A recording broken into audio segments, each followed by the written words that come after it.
Hello, hello, hello. Welcome to the Unnamed Cybersecurity Show. Carl DePrado here from New York, Bob Mitchie, Metro PC out of New Jersey, Chris Burns, our Midwest champion out of Michigan, I believe, Madman of Michigan. And we have Matt Weaver out of the wonderful state of Pennsylvania. So, Chris. I wouldn't call me a Midwest champion. Well, okay. Ask me in the summer, I'll be a Midwest champion. Ask me in the winter, different story. So, besides seasonal mood disorders going on, what's challenging us with the with cybersecurity? What are you seeing on the forefront for yourself? I'm sad for so many reasons. Weather being one of them. Change Healthcare happened in February. We kind of talked about it. We touched on it before. So it's been 2 months. February 21st was the date. And the Wall Street Journal a few days ago came out with an article, and they were just kind of detailing the whole thing that's happened. So if you're not aware, Change Healthcare processes a ridiculous amount of pharmacy and basically healthcare payments, right? A ridiculous amount of the United States. It's something like 1/3 to half the people. And they had a cyber attack. And people close to this, they're basically the U.S. clearinghouse for medical payments. They're one of the largest. So a lot of doctors' offices and medical facilities and stuff like that have really struggled throughout this because they couldn't get paid. And then United Healthcare is the parent company. Mm-hmm. They took I think they're anticipating like a $1.6 billion loss for this. But that's not the part that really is really just irritating about the whole situation. Look, we live in a world where people are going to get breached. Bad things are going to happen, right? But the Wall Street Journal basically reported that they had 9 days inside of Change Health, and it looks like it was a remote access tool that rhymes with Screen Connect, allegedly, that didn't have multi-factor authentication on, and all they had was stolen credentials. So they had stolen credentials. They had validated credentials for a user. They allegedly used this tool that rhymes with Screen Connect to log in, and then they were able to move laterally and do everything they need to do, exfiltrate 4 terabytes worth of data in the 9 days, and then hit them with ransomware. 9 days. Wow. Yeah. They had 9 days to do this, and you can say a lot of things. So these are. Good adversary is going to be kind of quiet when they're moving laterally throughout the network and trying to figure out what they can get and everything like that. But when you blast out 4 terabytes of data in 9 days, that's not being quiet. And if you can't detect that, that's kind of a. That's like you brought a band into a library, a heavy metal band. Yeah. So. Cybersecurity controls obviously were lacking. Not having multi-factor on an external remote access system is lacking, and this comes from the Wall Street Journal and a couple of other sources as well. But the Wall Street Journal, this is specifically about that. The worst part about it is they paid the ransom. They finally admitted to paying the $22 million ransom to LV, who then did an exit scam, didn't pay the affiliate, and took the money and closed up. But here's the problem: the affiliate still had the data. So the affiliate went to Ransom Hub and said, hey, we want to do another ransom and say we're going to leak this data. And they tried to hit him with another ransom. And I don't think they paid that, but the data started getting leaked. So let's go back. Let's unpack this for a second, Chris, because you just threw out a lot of technical terms here. And as today's moderator, I'm going to slow us down a little bit. One was we talked about the fact that, the affiliate. Let's talk about the affiliate. What was that? So you're saying that they did an exit scam. So Alfie, Black Hat, known by many different names. Yeah. So they're the ransomware operator. They're the ransomware as a service operator. So they make the ransomware. They sell the service. The affiliate is the person or persons that usually do the hacking, and then they deploy the ransomware. The payment will come into deploy it, and they're the ones who normally have the data or are holding the keys to the system. Yeah. So the ransomware operator, in this case LV, gets paid, and then they pay the affiliate. So in a very simple way, like they're like an agent. They're like the people they're the Essen- front facing people that they're dealing with. They're the broker, and Yeah, then there's exactly. the actual people who own the property. Kind of. They The own the they own the keys to the Elfie is the manufacturer. Yep. And the distributor is the affiliate. Okay. So they distribute the ransomware, but the distributor themselves don't get paid in this stage. The distributor is more like an affiliate. Yep. Like we talked about. It's kind of like online marketing where you can sell somebody else's product. They pay the person directly and then you get your cut as the affiliate. So you get your payment, right? Same thing plays in this game. So when they got $22 million, instead of paying the affiliate what they should have, which the affiliates usually get a pretty hefty percentage of it because they're actually doing somewhere higher than that. Some are like 80 or 90%. But it really just depends on who it is. But and this isn't the first exit scam that's happened. So they got paid $22 million and they'd already had their problems with the FBI taking over their dark website back in December. So they just decided, I guess, just do an exit scam. So an exit scam is basically where you take the money and you just run. You close up. You show out your affiliates. Guys aren't trustworthy? Yeah. It almost sounds like you hired a contractor to do the kitchen, and when the contractor took all the money, and then but they were supposed to contract out the plumber, the electrician, and all the other people, and they didn't get paid. Yeah, and you're left holding the bag. You're left holding the bag. So you're gonna maybe 3 times. You're gonna sting a lot of people with that one because that never happens. That never.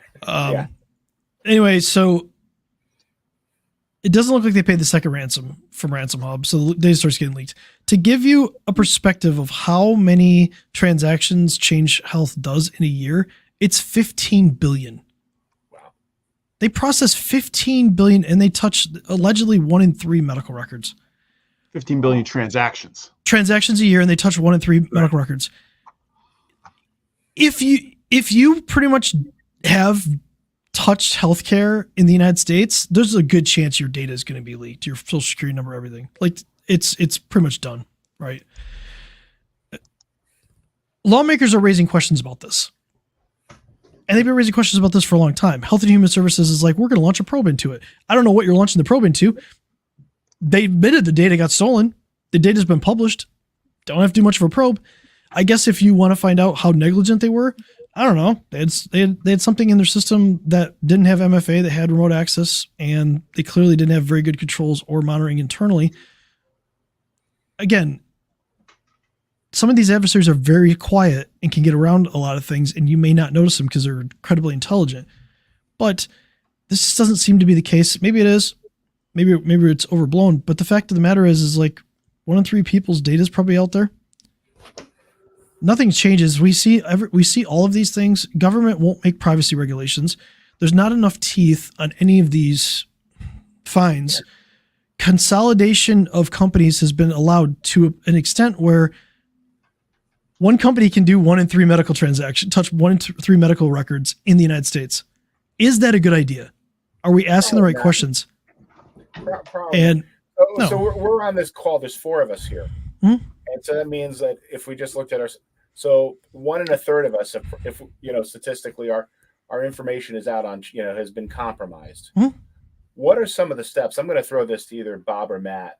What are some of the steps we could be doing to protect ourselves? Because that type of breach, my thought is that you should automatically expect that your information is now out online and now on the dark web.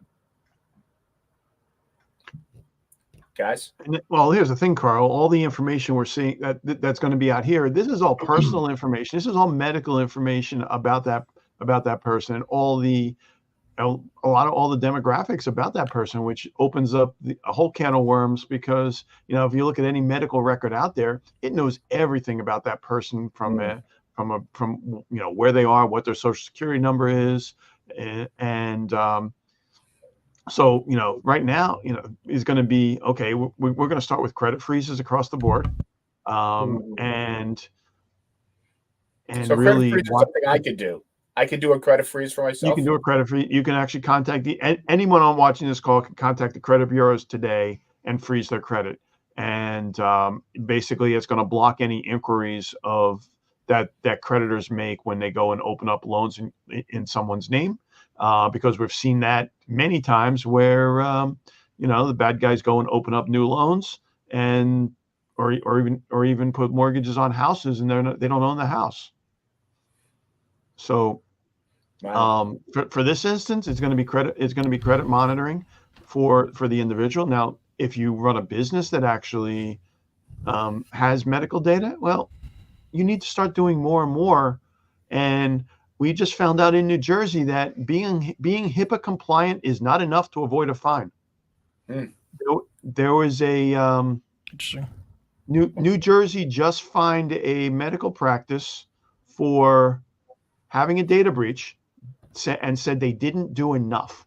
They were compliant to the letter of the law for HIPAA, but New Jersey levied basically a privacy fine of over $400,000, citing that they didn't do enough.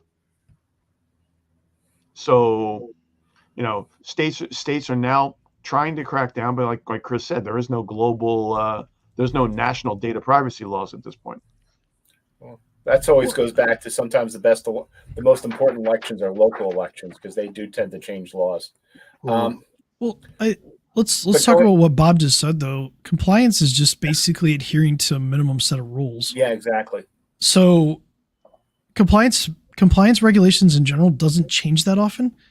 So you look at the rate of change in the landscape that we face, right? All the attacks that we face, compliance doesn't really change enough for that. So I actually applaud New Jersey in trying to hold people to a higher standard because you can check boxes and you can say, hey, I'm compliant, but that does not mean you're secure. Absolutely. Sure. There's still steps you need to take. So kudos to New Jersey for slapping somebody about this. Actually, I probably shouldn't say slapping somebody. That's probably bad. Yeah.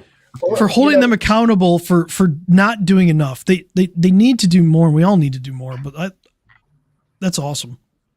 Hey, Matt, I'm going to grab you for a second. So, we're talking, change, huge company, and most companies we're dealing with are a lot smaller in range. And let's face it, even with all the breaches and fines, they're probably not going out of business.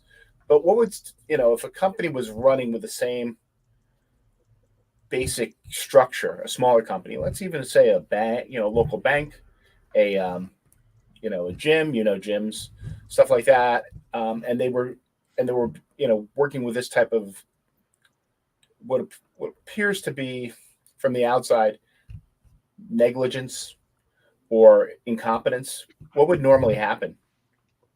Nothing good. I mean, bottom line is a lot of the laws, like Chris said, haven't had teeth and haven't had large fines, but we're starting to see the tables turning on that. And bringing it back to, you can be compliant, but that's not always good enough. Compliance law is slow. Technology is very, very, very quick. So being small isn't only it's not an excuse. It almost makes you an easier target.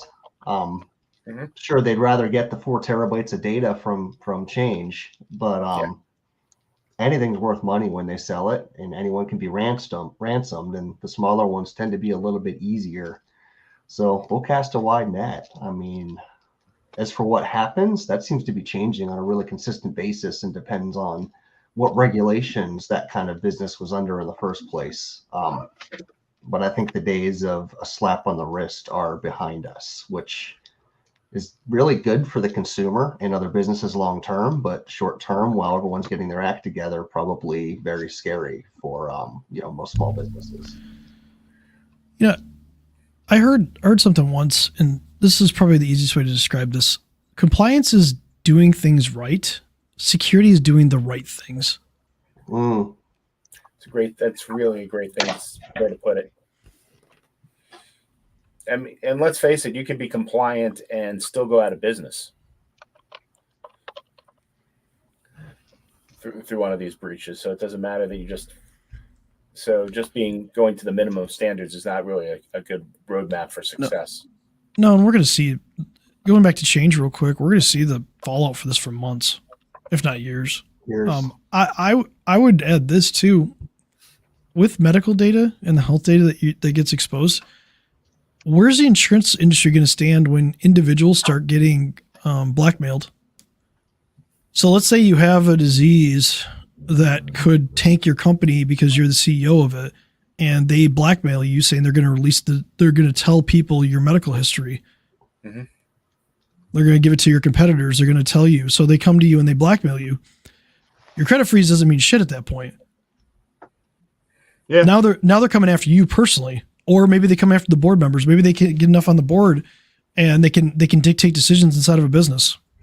Yeah. Hey, we released because they can blackmail people. Your stock tanks. They can torpedo businesses. They can torpedo people. They can ruin lives of politicians.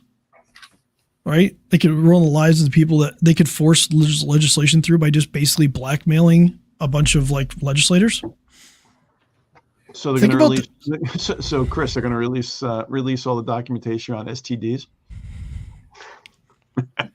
Well, I mean, STIs. This is no longer family show. But what if you have cancer? What if you have HIV? What if you have a disease that really does limit your life? Sure. And that you haven't told people. Maybe you have a list of 15 STIs that you have. Maybe. Well, and if they release that out in the public, what is that going to do for you as a person? That's a big deal. And we could suffering from cancer doesn't want to share that. I mean, we just had the whole thing with Kate Middleton where she was trying to hide that fact. Mm-hmm. And so people don't want to, regardless of the disease, that's we do believe in a certain sense of privacy and decorum. Well, we may. There's plenty of people who don't. Generally, if we're working in a balanced society. And let's take this further. Let's say this information is sold to data brokers. So let's say that you have cancer or you have something else. Well, now these data brokers have this information. Maybe they go on the dark web. Maybe they buy this information, and now they've already got a profile on you. If you think you're on the internet and you're anonymous, just you might as well stop watching now. We're gonna burn your house down here. That's not an actual arson threat. I need to be clear. Money lenders, you find this stuff. He's got cancer. He's got something. None of that has to be disclosed when you're doing financial transactions. But now, the data that's out there. What if you get you'll get served up ads based off of what they have? They know who you are. So if they've collected enough information about you, they may have location data on you. They may have all your medical history now.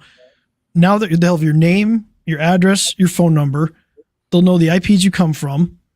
They'll be able to serve you up ads based off of what you have. Not just that, now that data can be bought by pretty much anybody else. One of the bills that they just passed, and this kind of goes back, and I'll parlay this a little bit into a bill that just passed over the weekend, is they're trying to ban TikTok. Mm-hmm. And this is they're calling it the Protecting Americans from Foreign Adversary Controlled Applications Act. It was buried inside of the big bill for support for Israel, Ukraine, and I think Taiwan might be in there too, but it's buried inside that bill. And there's two parts to that. There's two parts. There's a data part about data brokers protecting data from Foreign Adversaries Act, and that's the next part of it. The first part specifically mentions ByteDance and TikTok. And they basically are saying, hey, if it's a web app or an application that can display data, they have 200, and it's controlled by a foreign adversary, they have to divest. That's basically what it's saying. Mm-hmm. I hate to break it to them. China is not just TikTok. So if they really want to, this bill is specifically designed basically around social media. If you read it, it's really around social media. It's around being able to share information with people and stuff like that. If they own at least a 20% stake, there's some other things, but then it goes on to a data broker part of it where it's a data broker can't sell information to a foreign adversary. So they're okay, cool. We're going to put a data broker limit in, but here's the problem with that. They can't sell to a foreign adversary, but they can collect all this information on us in the United States. They can sell it to a country that isn't a foreign adversary who could then take that data and still sell it to the foreign adversary. This bill does nothing. It's literally nothing. They're trying to destroy a social media app because they've got a bunch of information about the CCP might actually be doing stuff with this data. There's been nothing proven, and I'm not trying to defend China. That's not what I'm saying here. This is a slippery slope that we go down, and if we're going to make rules, we're going to make laws, let's make laws that apply to all companies. Data brokers can't sell data outside the United States, period. Limit what data brokers can collect, period. If your interest is to protect us, protect us. Don't put lipstick on a pig here. Protect us. Yeah. Pass laws that limit what people can collect on us and what the people can do to it. And then if you want to go GDPR, if you want to say, hey, it's 4% of global revenue, if you get a violation up to 4% of global revenue, do that. Hell, let's go 10% of global revenue. Why not? There you go. Let's keep going. Let's get to a point where it really hurts to do this to us. Not just a little bit, a lot. And that's where change happens. Change doesn't happen when you just put these BS laws in place that don't really do anything. That's my rant. No, it would fix more of the root of the problem than this, one thing they seem to be going after. Yeah, because I bet you half those people that voted on this own Meta and Alphabet. Oh, they absolutely actually got a lot of shares in there. Oh, I bet. Yeah. And she's the spearhead of the bill. But closing up, wrapping this up today, as far as change and even the policies, we're seeing a system that doesn't really support the small business owner and protecting their data. Change isn't coming up anytime soon on the landscape. So, I'm going to make a shameless plug here. I think we all offer a service called a cybersecurity risk assessment, which we actually feel is one of the more critical things that you can do for your business. It really shows where the holes are as far as the data is concerned and helps you plug in and make a proactive and intelligent choices in what you should do and simplifies the whole method of cybersecurity and best practices.